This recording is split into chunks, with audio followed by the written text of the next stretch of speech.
Hare Krishna, Hare Krishna, Krishna Krishna, Hare Hare, Hare Rama, Hare Rama, Rama Rama, Hare Hare.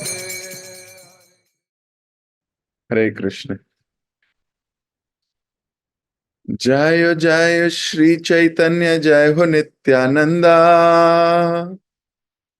जय अद्वैत चंद्र, जय गौर भक्त वृंदा। जय जय श्री चैतन्य, जय हो नित्यानंदा, जय अद्वैत चंद्र, जय गौर भक्त वृंदा। जय जय श्री चैतन्य, जय हो नित्यानंदा, जय अद्वैत चंद्र, जय गौर भक्त वृंदा। हरे कृष्ण। तो आप सभी भक्तों का बहुत बहुत हार्दिक स्वागत चैतन्य महाप्रभु की दिव्य लीला का रसास्वादन करने के लिए एकत्रित हो गए। इस कलयुग में ऐसा कर पाना बड़ी अचंभे की बात है। कलयुगी प्राणियों की बुद्धि बड़ी अल्प हो गई, जैसे भागवत कहती है, अल्प आयु अल्प ज्ञान। कलयुग में सब कुछ अल्प होता जा रहा है, कम कम कम कम कम कम कम। There is no urgency. लेकिन आप लोग के ऊपर भगवान की विशेष कृपा है। हम इस कलयुग में होते हुए भी कलयुग से अलग चल रहे हैं। कलयुग में होते हुए भी सतयुग सा प्रभाव है। ये हम स्वयं चूज करते हैं, ये हम स्वयं बना सकते हैं। by being absorbed in Krishna consciousness.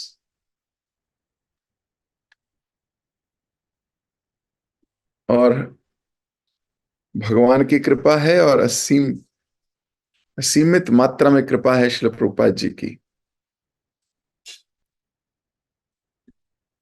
ऐसे सुंदर ग्रंथ दे गए जिनको पढ़ पढ़ के मन बार बार भाव विभोर हो जाता।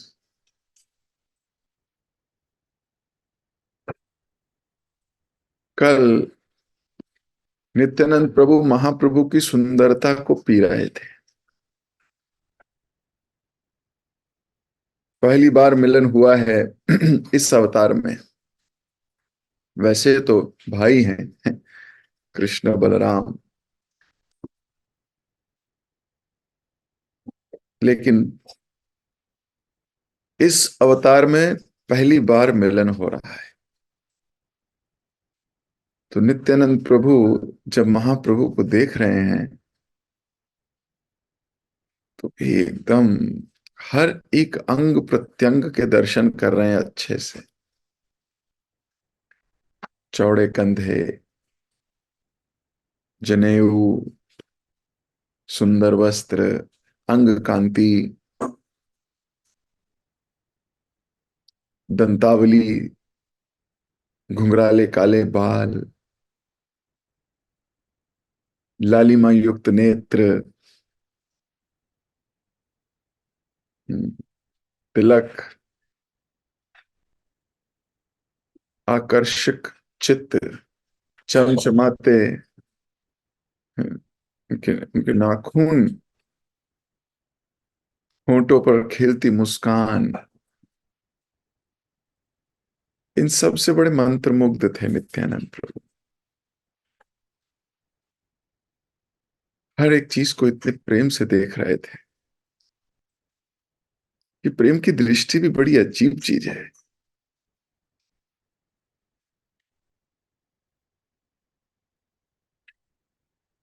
वृंदावन दास ठाकुर कह रहे थे कि चैतन्य महाप्रभु और नित्यानंद प्रभु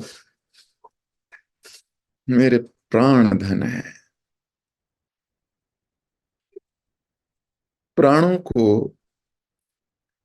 कोई भी धन खरीद नहीं सकता, कोई भी धन नहीं। अगर कोई व्यक्ति शरीर छोड़ने वाला है तो कितना भी पैसा दे दीजिए, वो मृत्यु को प्राप्त होगा, बच नहीं सकता।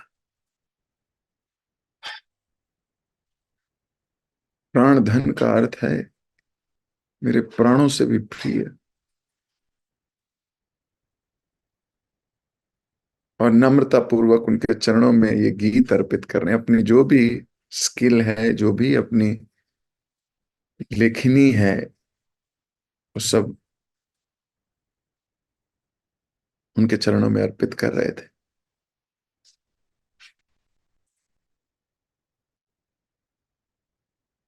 कल यहां तक हमने पढ़ा था, आज यहीं से आगे हम शुरू करेंगे। अपने प्रभु को सम्मुख खड़े देख नित्यानंद प्रभु आनंद विद्वल हो उठे और स्तंभित खड़े रहे। बस एकटक नेत्रों से महाप्रभु के सुंदर मुख कमल को निहारने लगे। वह अपनी जिह्वा से महाप्रभु की सुंदरता को चखना चाहते थे, अपने नेत्रों से उसे पीना चाहते थे, हाथों से आलिंगन करना चाहते थे तथा नासिका से उसकी सुगंध लेना चाहते थे। महाप्रभु के सौंदर्य से पूरी तरह सम्मोहित नित्यानंद प्रभु को निःशब्द खड़ा देख सब आश्चर्यचकित रह गए। प्रत्येक के हृदय में परमात्मा रूप में स्थित गौरांग महाप्रभु नित्यानंद प्रभु की भावनाओं को समझ गए और इसलिए स्वयं को उजागर करने के लिए उन्होंने एक युक्ति सोची। उन्होंने श्रीवास ठाकुर से एक श्लोक गाने को कहा। श्रीवास ठाकुर महाप्रभु का संकेत समझ गए और श्री कृष्ण के सौंदर्य का वर्णन करता एक श्लोक गाने लगे थे। उसका अर्थ था, उस समय एक नट की भांति वेशभूषा पहनकर श्री कृष्ण ने व्रज के वन में प्रवेश किया। उनके मुकुट में एक मोर पंख सजा था, कानों में सुनहरे कुंडल लटक रहे थे, उनका पीतांबर चमचमा रहा था। धरती उनके चरण चिन्हों से सुशोभित थी, जिन पर शंख चक्र आदि अंकित थे। अपने अधरों से सटाकर श्री कृष्ण अपनी बांसुरी बजा रहे थे और उन्हें देखकर ग्वाल बाल उनके अतुलनीय सौंदर्य के गीत गाने लगे। इस श्लोक को सुनते नित्यानंद प्रभु मूर्छित होकर भूमि पर गिर पड़े।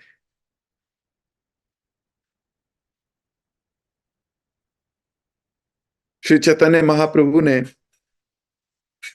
श्रीवास ठाकुर से और आगे पढ़ने के लिए कहा।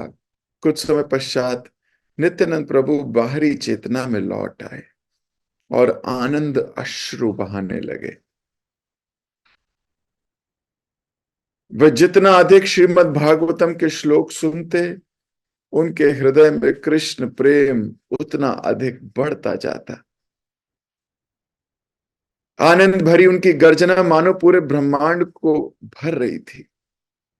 खड़े होकर वे पुनः इतने वेग से भूमि पर गिरे कि वहां उपस्थित सबों को लगा कि उनकी हड्डियां चूर हो गई। भक्तगण भयभीत होकर भगवान से प्रार्थना करने लगे, हे कृष्ण, कृपा करके इनकी रक्षा करो।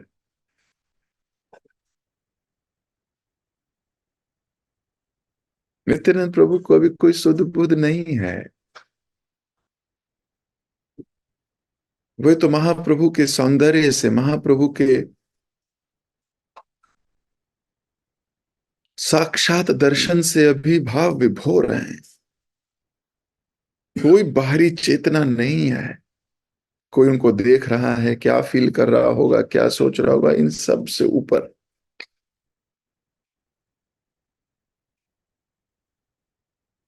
और ऐसे गिरे हैं जैसे हड्डियां टूट गई हो।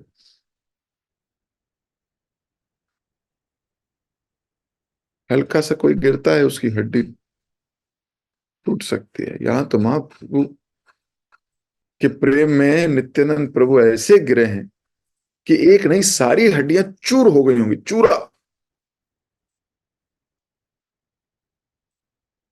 और भक्त जब ऐसी स्थिति में है तो दूसरे भक्त क्या सोचते हैं?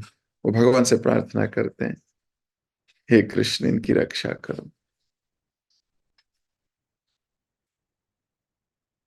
अपने ही आंसुओं से भीगे श्री नित्यानंद प्रभु भूमि पर लोट पोट होने लगे।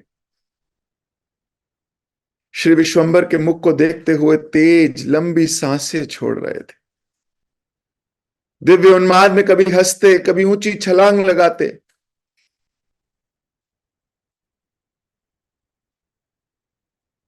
कभी नाचने लगते, कभी शांत खड़े रहकर अपना सिर झुका लेते। भगवत प्रेम में उनकी तल्लीनता देखकर सब भक्त आश्चर्यचकित थे, परंतु फिर भी उन्हें एक स्थान पर स्थिर करने के सारे प्रयास विफल रहे। You can't control You can't control a devotee who is maddened by love of Gauranga. आप कंट्रोल नहीं कर पाओगे उस भक्त को। He is maddened. नित्यानंद प्रभु अपने ही आंसुओं में भीगे हैं, गीले हैं, जमीन पे लोटपोट हो रहे हैं।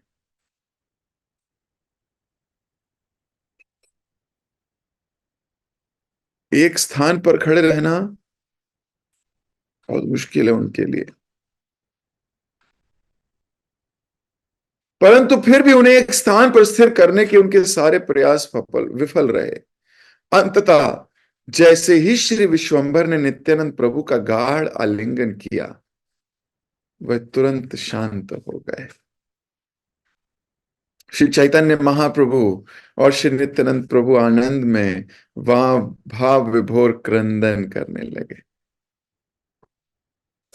श्री चैतन्य महाप्रभु और श्री नित्यानंद प्रभु के बीच प्रेम की तुलना केवल श्री राम और श्री लक्ष्मण के बीच प्रेम से की जा सकती है। ऐसा दिव्य प्रेम है, अतुलनीय है। केवल श्री राम और लक्ष्मण से की जा सकती है। लक्ष्मण का क्या प्रेम है भगवान राम से। जब जब हम श्री लक्ष्मण के विषय में सोचते हैं, स्मरण करते हैं, उनके त्याग, उनके बलिदान, स्वेच्छा से सप्रेम से किए गए त्याग से प्रभावित हो जाते हैं। कैसे भगवान राम से इतना दिव्य प्रेम है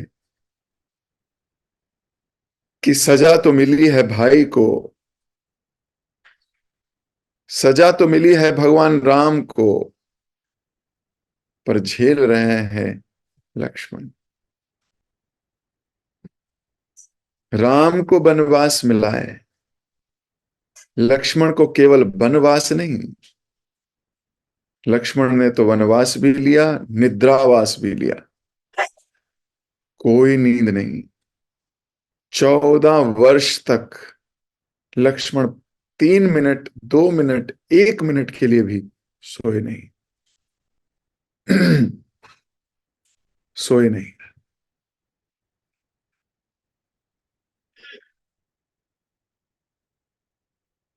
सोचिए, हमको एक रात की नींद नहीं मिले, हमारे शरीर का क्या हाल होता है।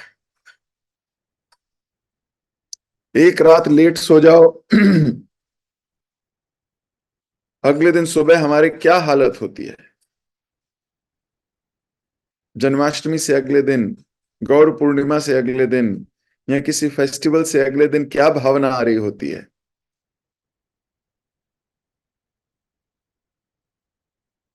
लेक्चर में ही सो जाते हैं।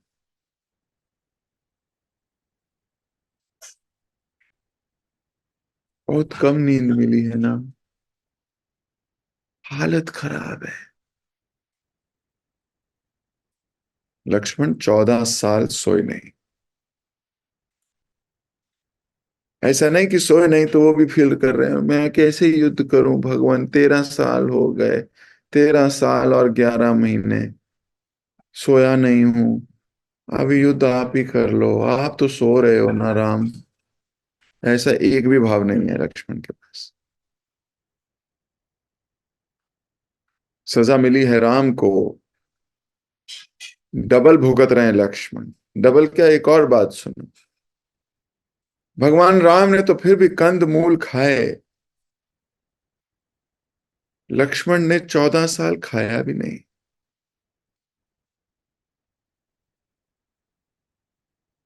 इतना सा अन्न का दाना, इतना सा फ्रूट, इतना सा खाया भी नहीं।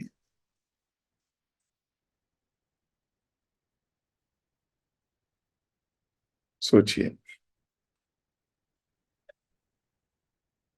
एक दिन निर्जल रहो तो शाम तक क्या हालत होती है।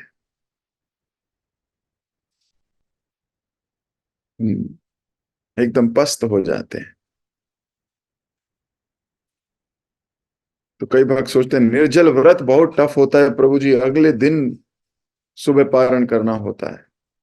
इससे अच्छा जन्माष्टमी है प्रभु जी, एटलीस्ट रात को 12 बजे तो प्रसाद मिलता है।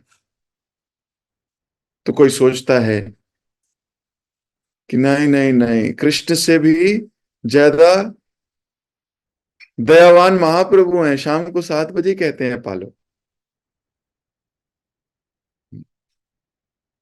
जन्माष्टमी में रात को 12 बजे प्रसाद मिलता है, यहाँ 6-7 बजे मिल जाता है। बड़े दयालु हैं नित्यानंद प्रभु चैतन्य महाप्रभु। हमारी क्या हालत होती है, सारा दिन एकदम अंग में जैसे जान ही ना रही हो। इधर 14 वर्ष तक खाया भी नहीं है, सोए भी नहीं है। और ऐसा नहीं कि राम की सेवा में थोड़े लड़खड़ा रहे हैं, भगवान राम की सेवा में सबसे आगे खड़े हैं। ये सिर्फ प्रेम से हो सकता है, ये किसी के बल से नहीं किया जा सकता। It has nothing to do with बला। ये जो प्रेम शक्ति है ना, ये सबसे बड़ी शक्ति है, प्रेम की शक्ति। द क्वालिफिकेशन है ये। लक्ष्मण की क्या क्वालिफिकेशन है, लक्ष्मण की क्वालिफिकेशन है भगवान राम से बहुत प्यार है, उनकी हर चीज से प्यार है।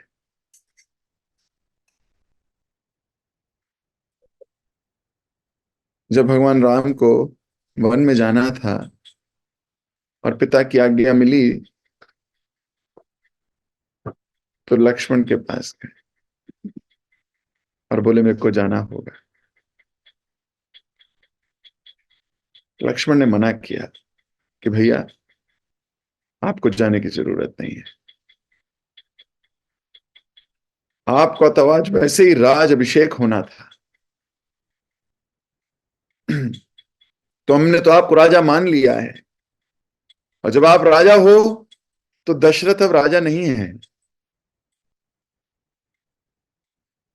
राजा को किसी की भी बात को ऐसे नहीं सुनना चाहिए। आप कहें तो आपको सजा देने वाले को बंदी बना लिया जाए।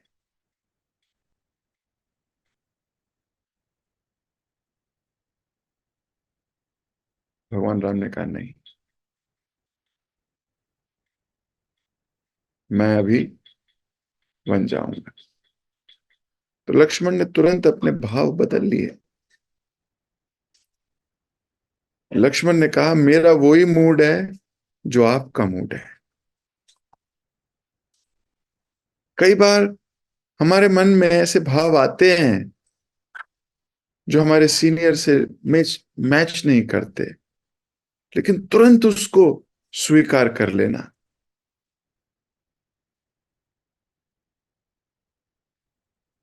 That is Lakshman.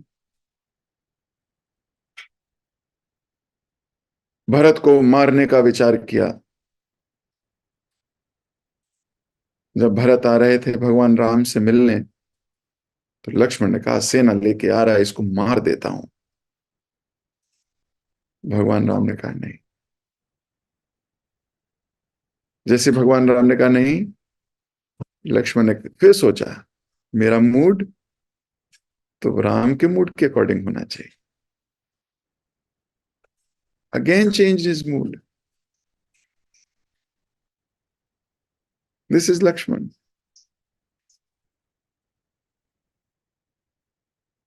अपने विचारों को राम के विचारों के साथ समन्वय कैसे बिठाना है, ये लक्ष्मण को खूब आता है।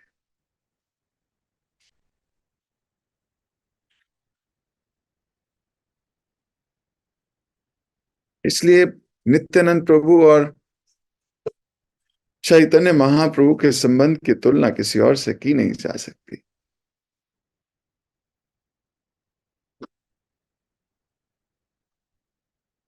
तो इतना प्रेम है।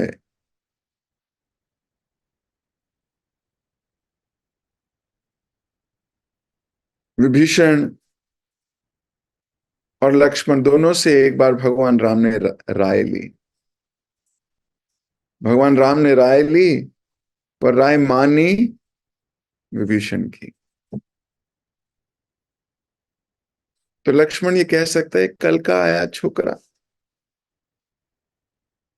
ये कल के आए हुए की बात मानी जा रही है, और मैं जो अपना घर बार, राजपाट, बीवी, बच्चे सब छोड़ के आ गया हूं, उसकी बात नहीं मान रहे भगवान। ये विचार आता है, आ भी सकता है। लेकिन लक्ष्मण ने, सोचिए, उस विचार को कैसे स्वीकार किया। जब विभीषण को मारने के लिए एक बाण चलाया गया, तो लक्ष्मण ने विभीषण को हटा के खुद आगे खड़े हो गए।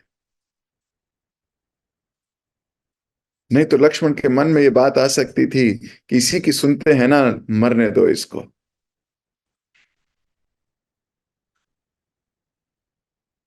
जब सीनियर किसी की बात सुनता है और किसी पुराने की नहीं सुनता, तो पुराने के मन में विचार आता, देखते हैं मरने दो इसको। He is not bothered. वो अपनी जान देने को तैयार है। क्यों? क्योंकि राम ने कहा है कि ये राजा है, इनकी रक्षा करनी है।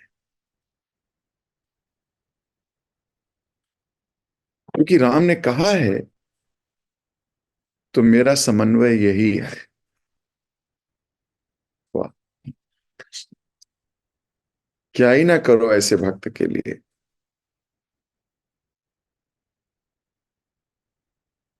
इसीलिए भगवान राम कुछ भी न्यौछावर कर सकते हैं लक्ष्मण के लिए।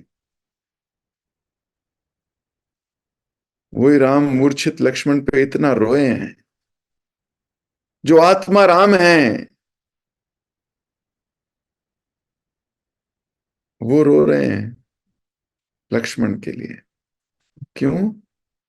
लक्ष्मण की वचनों को, राम की इच्छा को, राम के कथनों को अपने जीवन का एकाक्य मानते हैं।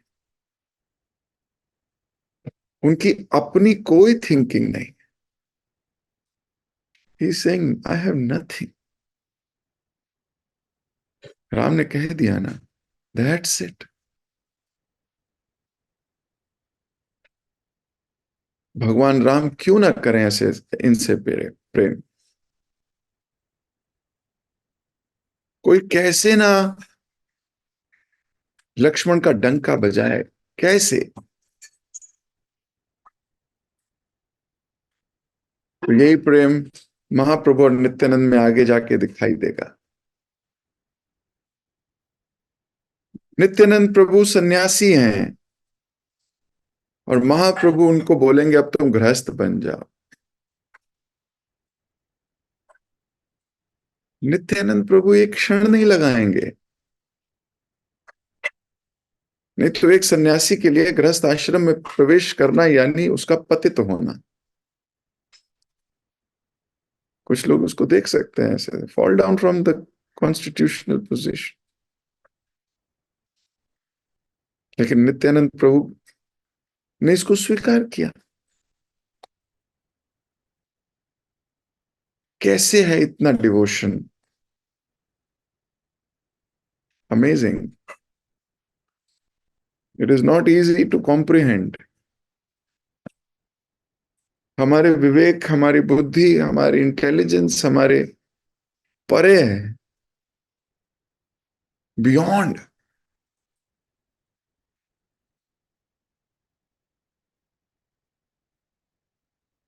वृंदावन दास ठाकुर आगे लिख रहे हैं, अंततः जैसे ही श्री नित्यानंद प्रभु अपनी उन्मत्त समाधि से बाहर आए, सब भक्त मिलकर उत्साह पूर्वक हरिनाम कीर्तन करने लगे। जब विश्वंभर ने पुनः नित्यानंद को गले लगाया तो गदाधर पंडित मुस्कुराते हुए विचार करने लगे, अनंत शेष के रूप में नित्यानंद प्रभु भगवान विष्णु पर की छैया बनकर उनकी सेवा करते हैं और भगवान विष्णु उन पर विश्राम करते हैं।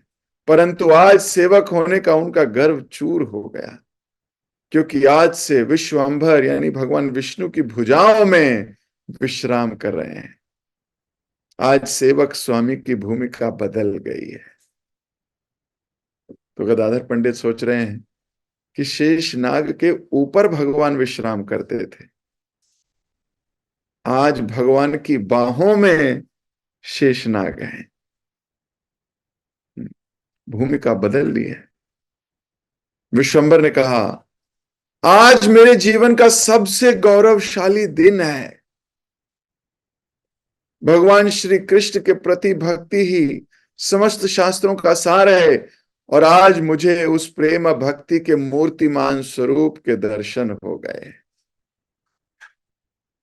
दिव्य प्रेम की इतनी तीव्रता एवं गहराई केवल भगवान के लिए ही संभव है। जिन लोगों को दिव्य प्रेम की इस अद्भुत लीला को देखने का सौभाग्य प्राप्त हुआ, श्री कृष्ण कभी उनकी अपेक्षा नहीं करेंगे। अब मैं समझ सकता हूं कि आप स्वयं श्री कृष्ण से अभिन्न हैं। मैं जानता हूं मुझे आपका संग प्रदान करके श्री कृष्ण मेरा उद्धार करना चाहते हैं। आपके चरणों का दर्शन करना मेरा परम सौभाग्य है। मैं जानता हूं कि यदि मैं इन चरण कमलों की पूजा करूंगा तो निश्चित ही मुझे कृष्ण प्रेम की प्राप्ति होगी। इस प्रकार नित्यानंद प्रभु का गुणगान करते हुए महाप्रभु को समय का कोई भान नहीं रहा। सोचिए, भगवान अपने भक्त को क्या ग्लोरीफाई कर रहे हैं, क्या आचरण प्रस्तुत कर रहे हैं।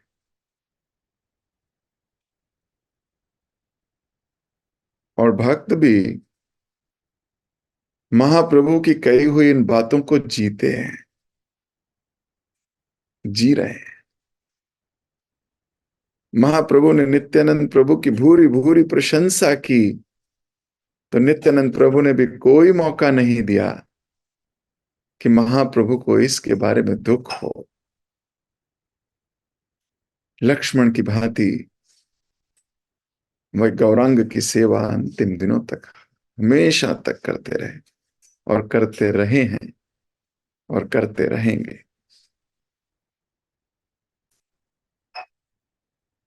ये हमारा सौभाग्य है कि हमने उसी युग में जन्म लिया है जहां महाप्रभु और नित्यानंद प्रभु स्वयं आए थे। बहुत सौभाग्य है। अगर अब मौका छूट गया तो न जाने कब फिर ऐसा मौका आएगा। 1000 युगों में एक युग में महाप्रभु और नित्यानंद प्रभु इस संसार में आते हैं। ये हम सब जीवात्माओं का बड़ा सौभाग्य है कि हम उसी कलयुग में हैं। अभी बहुत पुण्य अर्जित किए होंगे कि इसी युग में जन्म लेने का अधिकार प्राप्त हुआ।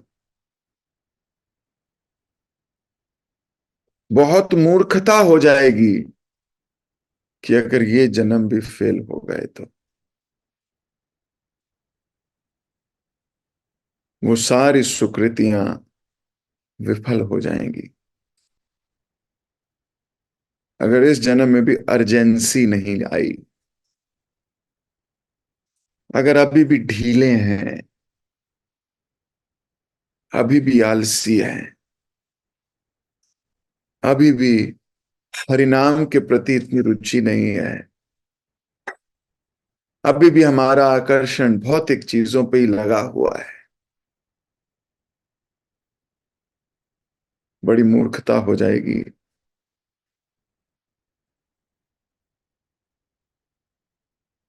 ये सौभाग्य हम अपने हाथों से सौभाग्य का गला घोट देंगे। इसलिए जागने की समय है, जाग जाने का समय है।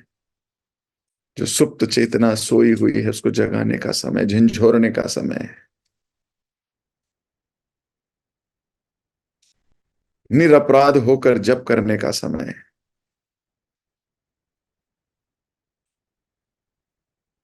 अनर्थों से हटकर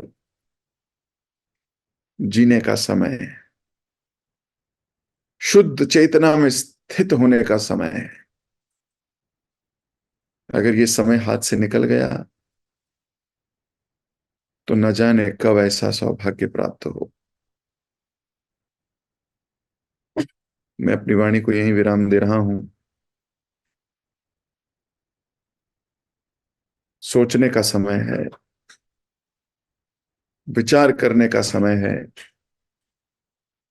कि कहीं मेरा जीवन सुबह शाम सुबह शाम सुबह शाम वही रैट रेस में कहीं समाप्त तो नहीं हो रहा।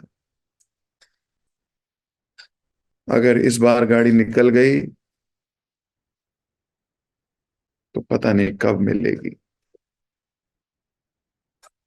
जगत गुरु शिल प्रभुपाद की जय, शिल वृंदावन दास ठाकुर की जय, श्री चैतन्य भागवत की जय, आप सभी श्रद्धालु भक्तों की जय। हरे कृष्ण।